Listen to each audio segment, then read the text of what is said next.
Hello guys, আজকের এই ভিডিওতে আলোচনা করব দ্বাদশ শ্রেণীর বাংলা কবিতা, একটি শিকার কবিতা। কবির নাম হচ্ছে জীবনানন্দ দাশ। এই কবিতা থেকে এমসিকিউ প্রশ্ন উত্তর নিয়ে আজকের এই ভিডিওতে আলোচনা করব। 1 নম্বর প্রশ্ন, শিকার কবিতাটি কবি কে? এখানে উত্তর হচ্ছে জীবনানন্দ দাশ হবে। 2 নম্বর প্রশ্ন, শিকার কবিতায় কোন শিকারের কথা বলা হয়েছে? এখানে হচ্ছে হরিণ শিকারের কথা বলা হয়েছে। 3 নম্বর প্রশ্ন, শিকার কবিতাটি কোন কাব্যের মধ্যে সংকলিত? এখানে হচ্ছে বনলতা সেন।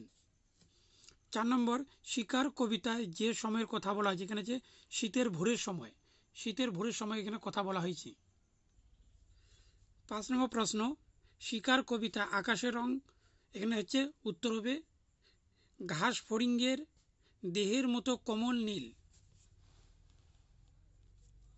6 নম্বর প্রশ্ন, শিকার কবিতায় আকাশের রংকে কবি তুলনা করেছেন? এখানে হচ্ছে ঘাস ফড়িঙ্গের দেহের সঙ্গে তুলনা করেছিলেন।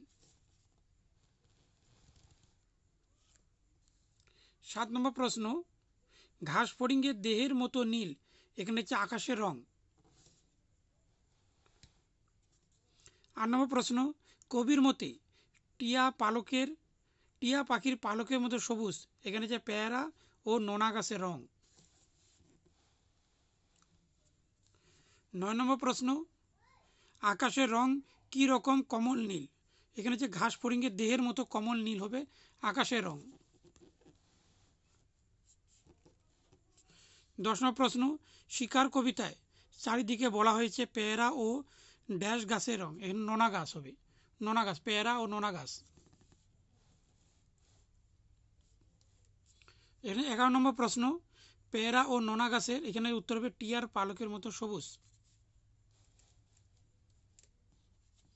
12 নম্বর প্রশ্ন, একটি ড্যাশ এখনো আকাশে রয়েছে, এখানে উত্তর হবে তারা, একটি তারা এখনো আকাশে রয়েছে।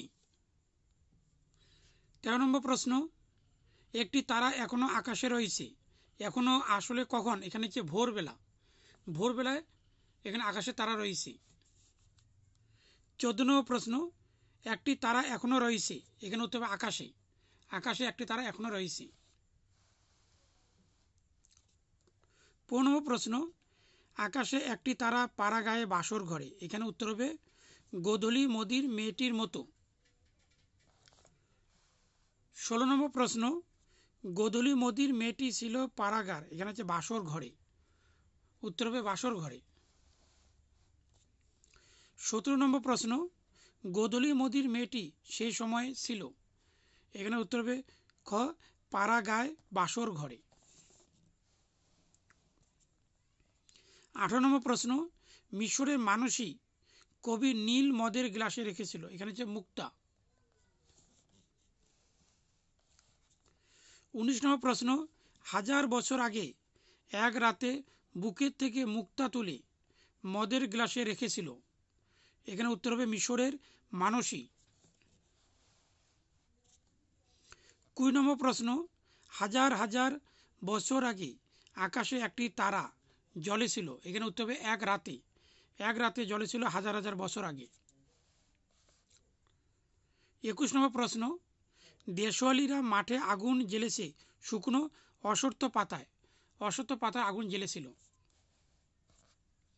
22 নম্বর প্রশ্ন, মাঠের মধ্যে যে আগুন জ্বালিয়েছিল দেশওয়ালিরা, তা হলো এখানে হচ্ছে মোরগ ফুলের মতো দেখতে এখানে হচ্ছে আগুনের রং। 23 নম্বর প্রশ্ন, হিমের রাতে শরীর মানে হচ্ছে গরম রাখার জন্য দেশওয়ালিরা সারা রাত এখানে হবে আগুন জ্বেলেছে।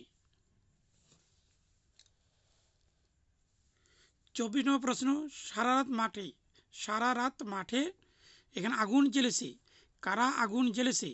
এখানে উত্তর হবে দেশওয়ালিরা হচ্ছে আগুন জ্বেলেছিল।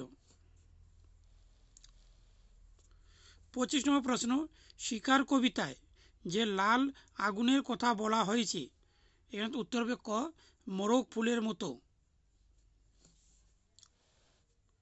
26 নম্বর প্রশ্ন, লাল আগুনে বজায় রাখে শরীরের, এখানে মানে হচ্ছে গরম।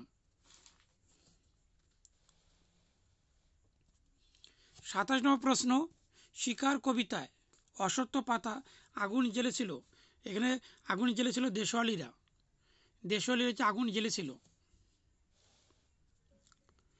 28 নম্বর প্রশ্ন, শিকার কবিতায় প্রথমবার আগুন জ্বালানো কারণ, এখানে শরীরকে গরম রাখার জন্য, শরীরকে গরম রাখার জন্য প্রথমবার আগুন জ্বেলেছিল।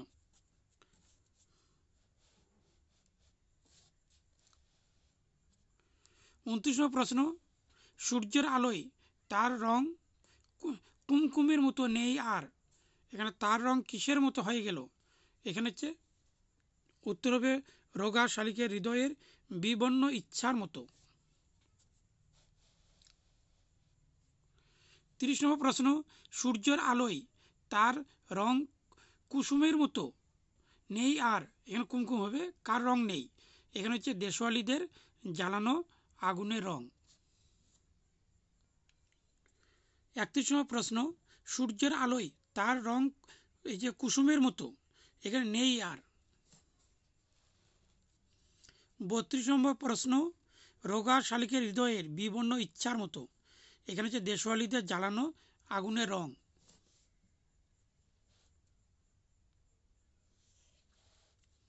33 নম্বর প্রশ্ন, সকালের সকালের আলোর চারিদিকে টলমল করে, এখানে হচ্ছে শিশির। 34 নম্বর প্রশ্ন, শিশিরে ভেজা বন ও আকাশ ঝিকমিক করে, এখানে হচ্ছে ময়ূরের সবুজ নীল ডানার মতো। 35 নম্বর প্রশ্ন, সুন্দর বাদামি হরিণ অপেক্ষা করছিল, এখানে উত্তর হবে ভোরের জন্য।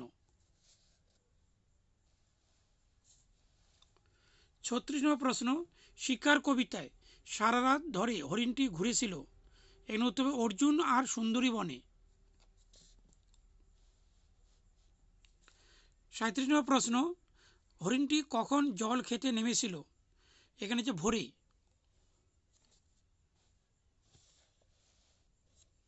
38 নম্বর প্রশ্ন, শিকার কবিতায় হরিণ নেমেছে নদীর জলে। 39 নম্বর প্রশ্ন, ভোরবেলায় জল খেতে হরিণটি নেমেছিল, এখানে উত্তর হবে নদীতে। 40 নম্বর প্রশ্ন, জল খেতে নদীতে নামার হরিণটি গায়ের রং ছিল বাদামি। 41 নম্বর প্রশ্ন, সুগন্ধি সবুজ ঘাসকে কবি তুলনা করেছেন, এখানে উত্তর হবে কচি বাতাবি লেবুর মতো, বাতাবি লেবুর সঙ্গে। 42 নম্বর প্রশ্ন, কচি বাতাবি লেবুর মতো ঘাস ছিঁড়ে খাচ্ছে, এখানে উত্তর হবে হরিণ। 43 নম্বর প্রশ্ন, ঘুমিন ক্লান্ত বিহবল শরীর কার, এখানে হচ্ছে হরিণের উত্তর হবে। 44 নম্বর প্রশ্ন, হরিণের শরীর ঘুমিন ও ক্লান্ত কারণ, এখানে হচ্ছে রাত্রি জাগরণের কারণ, অর্থাৎ সারা রাত জেগেছিল চিতাবাঘিনীর ভয়ে।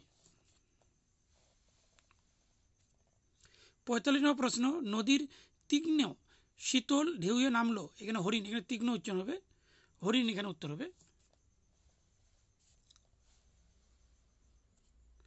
46 নম্বর প্রশ্ন, শিকার কবিতায় হরিণটি তার ক্লান্ত বিহবল শরীরটিকে দিতে চেয়েছিল, এখানে হচ্ছে আবেশ। 47 নম্বর প্রশ্ন, অন্ধকারে হিমকঞ্চিত জরায়ু ছিঁড়ে বেরিয়ে আসে ভোরের রোদে, এখানে ভোরের রোদ হচ্ছে হরিণটি বেরিয়ে আসে এখানে। 48 নম্বর প্রশ্ন, একটি বিস্তীর্ণ উল্লাস পাওয়ার জন্য হরিণটি নদীর শীতল জলে গা ভাসায়। 49 নম্বর প্রশ্ন, সূর্যের সোনার বর্ষার মতো জেগে ওঠে হরিণটি, এখানে হচ্ছে নীল আকাশের নিচে। 50 নম্বর প্রশ্ন, শিকার কবিতায় উল্লেখিত অদ্ভুত শব্দটি কি, এখানে গুলি করা শব্দ। 51 নম্বর প্রশ্ন, একটা অদ্ভুত শব্দ কিসের, এখানে উত্তর হবে বন্দুকের গুলির।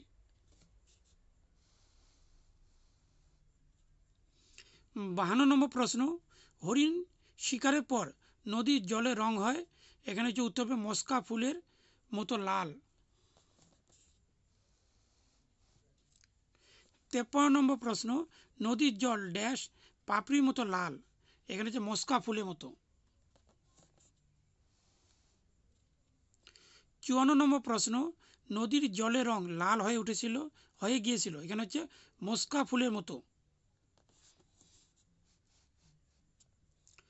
55 নম্বর প্রশ্ন, শিকার কবিতায় দ্বিতীয়বার আগুন জ্বালানোর কারণ, এখানে হরিণের মাংস তৈরি করার জন্য।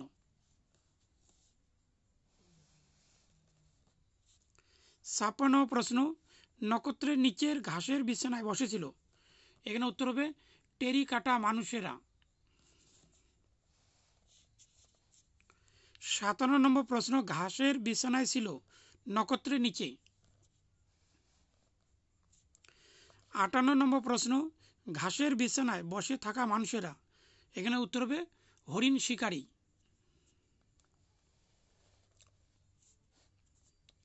59 নম্বর প্রশ্ন, কোন মানুষের ঘাসের উপর বসে থাকতে দেখা যায়, এখানে হচ্ছে টেরিকাটা শহরের মানুষদের।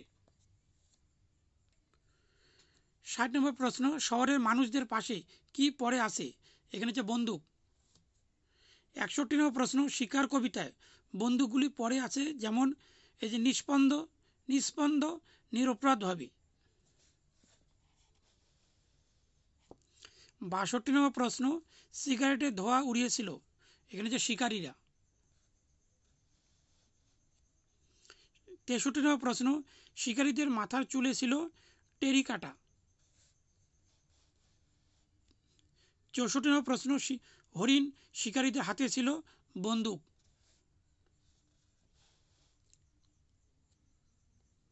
65 নম্বর প্রশ্ন, অনেক পুরনো শিশির ভেজা গল্প আছে, এখানে উত্তর হবে দেশওয়ালীদের। এখানে দেশওয়ালীদের গল্পের কথা বলা হয়েছে। 66 নম্বর প্রশ্ন, শিকার কবিতায় টেরিকাটা লোকগুলি বসেছিল ঘাসের বিছানায়।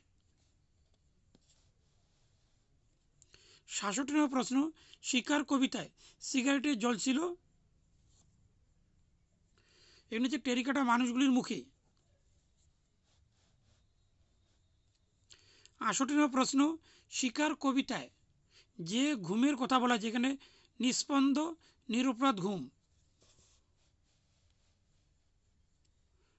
তারপরে হচ্ছে 69 নম্বর প্রশ্ন, নিস্পন্দ নিরপরাধ ঘুম কাদের, এখানে হরিণ। এখানে হরিণটি হচ্ছে চিরজীবনের জন্য ঘুমে চলে যায়।